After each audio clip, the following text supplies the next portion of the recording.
அனைவருக்கும் வணக்கம். சற்று முன்பு தமிழக அரசு இன்று வெளியிட்டுள்ள 17 முக்கியமான அறிவிப்புகள் என்னென்ன என்பதை பற்றி தான் நம்ம இந்த வீடியோவில் டீட்டெயிலாக பார்க்க போகிறோம். ஸோ முடிந்த அளவுக்கு இந்த வீடியோவை ஸ்கிப் பண்ணாமல் முழுமையாக பாருங்கள். இந்த வீடியோக்குள்ளே போகிறதுக்கு முன்னாடி இந்த வீடியோக்கு ஒரு லைக் பட்டனை ப்ரெஸ் பண்ணிடுங்க.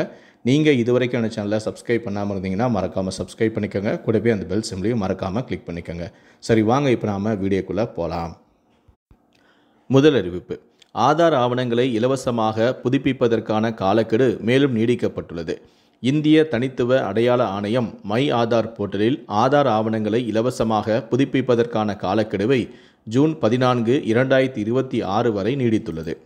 இரண்டாவது அறிவிப்பு: வார இறுதி நாட்களை முன்னிட்டு சென்னையிலிருந்து 745 சிறப்பு பேருந்துகள் இயக்கப்படும் என போக்குவரத்து துறை தெரிவித்துள்ளது. சென்னை கீழப்பாக்கத்திலிருந்து 20ஆம் தேதி 275 பேருந்துகளும், 21ஆம் தேதி 320 பேருந்துகளும், சென்னை கோயம்பேடிலிருந்து 20ஆம் தேதி 55 பேருந்துகளும், 21ஆம் தேதி 55 பேருந்துகளும், மாதவரத்திலிருந்து 20ஆம் தேதி 20 பேருந்துகளும், 21ஆம் தேதி 20 பேருந்துகளும், மேலும் பெங்களூர், திருப்பூர், ஈரோடு மற்றும் கோயம்புத்தூர் ஆகிய இடங்களிலிருந்தும் பல்வேறு இடங்களுக்கு 200 சிறப்பு பேருந்துகளும் இயக்க திட்டமிடப்பட்டுள்ளது. மூன்றாவது அறிவிப்பு: தமிழ்நாட்டில் இன்று முதல் 7 நாட்களுக்கு ஓரிரு இடங்களில் மிதமான மழைக்கு வாய்ப்புள்ளதாக சென்னை வானிலை ஆய்வு மையம் தெரிவித்துள்ளது. இன்று முதல் ஜூன் 24ஆம் தேதி வரை தமிழ்நாடு, புதுச்சேரி மற்றும் காரைக்காலில் இடியுடன் கூடிய லேசான முதல் மிதமான மழை பெய்யக்கூடும். தமிழ்நாட்டில் அதிகபட்ச வெப்பநிலையானது இயல்பை விட 2-3 டிகிரி செல்சியஸ் அதிகரிக்கக்கூடும். நான்காவது அறிவிப்பு: வாக்காளர்களுக்கு வாக்காளர் புகைப்பட அடையாள அட்டைகள் விரைவாக வழங்கப்பட வேண்டும் என்பதற்காக இந்திய தேர்தல் ஆணையம் புதிய செயல்முறை ஒன்றை அறிமுகப்படுத்தியுள்ளது. இத்தகவலின் அடிப்படையில் புதிய வாக்காளர் சேர்க்கை அல்லது ஏற்கனவே உள்ள வாக்காளர் விவரங்களில் மாற்றம் செய்யப்படும் போது வாக்காளர் பட்டியலில் அந்த திருத்தம் செய்யப்பட்ட 15 நாட்களுக்குள் வாக்காளர் புகைப்பட அடையாள அட்டை வழங்கப்படும். ஐந்தாவது அறிவிப்பு: கடந்த மார்ச் மாதம் நடந்த +2 தேர்வில் ஓரிரு பாடங்களில் தோல்வியடைந்த மாணவ மாணவியருக்கு தற்போது துணை தேர்வு நடக்க இருக்கிறது. விண்ணப்பித்துள்ள மாணவ மாணவியர் tge.tn.government.in என்ற இணையதளத்தில் இருந்து தங்களுக்கான ஹால் டிக்கெட்டுகளை பதிவிறக்கம் செய்தும் கொள்ளலாம். தனி தேர்வர்களாக தேர்வெழுத விண்ணப்பித்துள்ளோர் மேற்கண்ட இணையதளத்தில் தங்களின் விண்ணப்ப எண் அல்லது நிரந்தர பதிவு எண் மற்றும் பிறந்த தேதியை பதிவு செய்து பதிவிறக்கம் செய்து கொள்ள வேண்டும். துணை தேர்வுக்கான தேர்வு அட்டவணையானது இணையதளத்தில் அறிந்து கொள்ளலாம். ஆறாவது அறிவிப்பு: திருச்செந்தூர் சுப்பிரமணிய சுவாமி திருக்கோவில் குடமுழுக்கானது தமிழிலும் நடத்தப்படும் என இந்து சமய அறநிலைத்துறை அமைச்சரான சேகர் பாபு தகவல் தெரிவித்துள்ளார். ஏழாவது அறிவிப்பு: காலை 7 மணி முதல் பகல் 12 மணி வரையும், மாலை 4 மணி முதல் இரவு 8 மணி வரையும் பள்ளிகள் உள்ள பகுதிகளில் கனரக வாகனங்களை அனுமதிக்கும் போலீசார் மீது கடும் நடவடிக்கை எடுக்க சென்னை மாநகர காவல் ஆணையரான அருண் உத்தரவு அளித்துள்ளார். பெரம்பலூரில் லாரி ஏறி 10 வயது பள்ளி சிறுமியான சௌமியா உயிரிழந்ததை அடுத்து இந்த நடவடிக்கையை துரிதப்படுத்த உத்தரவு அளித்துள்ளார். எட்டாவது அறிவிப்பு: சிறுபான்மையினருக்கு மட்டும் தமிழ்நாடு அரசு கடனுதவி வழங்குவதாக வதந்தி பரப்பப்பட்டு வருகிறது. அரசு சிறுபான்மையினர் பொருளாதார மேம்பாட்டுக் கழகம் 30 லட்சம் வரை கடன் திட்டத்தை அறிவித்துள்ளது. பிற்படுத்தப்பட்டோருக்கு தமிழ்நாடு பிற்படுத்தப்பட்டோர் பொருளாதார மேம்பாடு கழகம் மூலம் கடனுதவி வழங்கப்பட்டும் வருகிறது. ஆதி திராவிட வீட்டு வசதி மேம்பாட்டுக் கழகம் மூலமாகவும் கடன் திட்டம் செயல்படுத்தப்பட்டு வருகிறது. இதை மறைத்து சிறுபான்மையினருக்கு மட்டுமே அரசு கடன் வழங்குவதாக பொய்யான தகவலை பரப்பி வருகிறார்கள்.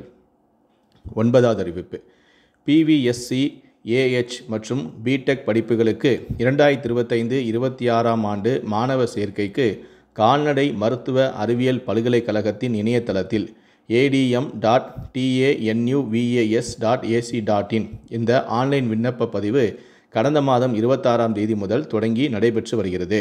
இந்த நிலையில்தான் இன்றுடன் ஜூன் 20ஆம் தேதியுடன் விண்ணப்ப பதிவு நிறைவடைகிறது. 10வது அறிவிப்பு: தமிழகத்தில் மக்கள் தொகைக்கு ஏற்ப புதிதாக 642 நகர்ப்புற மற்றும் கிராமப்புற துணை சுகாதார நிலையங்கள் அமைக்கப்பட உள்ளன.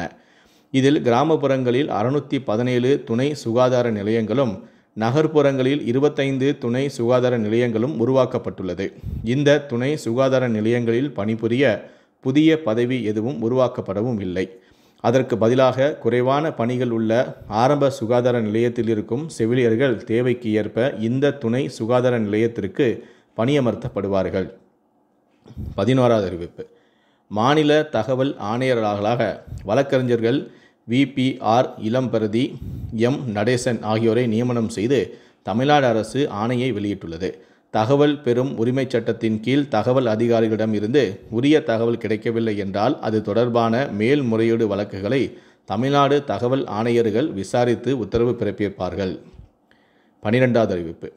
திருப்பூர் மாவட்டம் அமராவதி அணையிலிருந்து அமராவதி பிரதான கால்வாயின் புதிய பாசன பகுதிகளில் நிலையில் உள்ள பயிர்களை காப்பாற்றும் பொருட்டு இன்று முதல் ஜூன் 5ஆம் தேதி முடிய 15 நாட்களுக்கு அமராவதி அணையின் பிரதான கால்வாய் மதகு வழியாக 440 கன அடி வினாடிக்கு வீதம் 570 மில்லியன் கன அடிக்கு மிகாமல் தண்ணீர் திறந்துவிட அரசு ஆணையிட்டுள்ளது.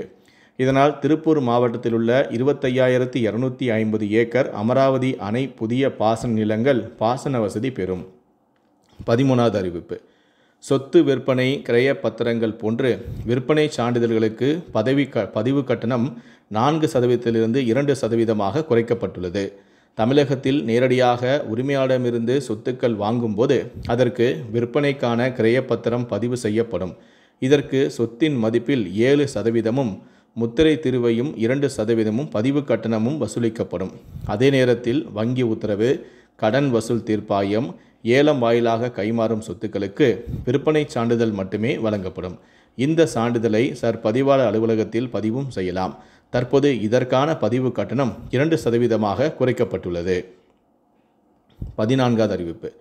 கார்களுக்கு சுங்கச்சாவடி பாஸ் ஆகஸ்ட் 15 முதல் அறிமுகம் செய்யப்பட உள்ளது. ஆண்டுக்கு 3000 ரூபாய் செலுத்தி பாஸ் வாங்கினால் 200 முறை சுங்கச்சாவடிகளை கடந்து செல்லலாம். கார், ஜீப், வேன் போன்ற தனிநபர் பயன்பாட்டு வாகனங்களுக்கு மட்டுமே இது பொருந்தும் என தெரிவிக்கப்பட்டும் உள்ளது.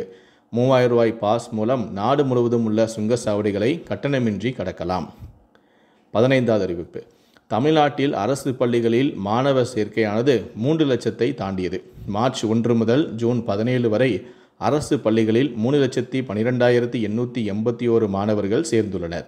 அதிகபட்சமாக சென்னையில் 17,985 பேரும், குறைந்தபட்சமாக நீலகிரியில் 1,327 பேரும் பள்ளிகளில் சேர்ந்துள்ளனர். 16வது அறிவிப்பு.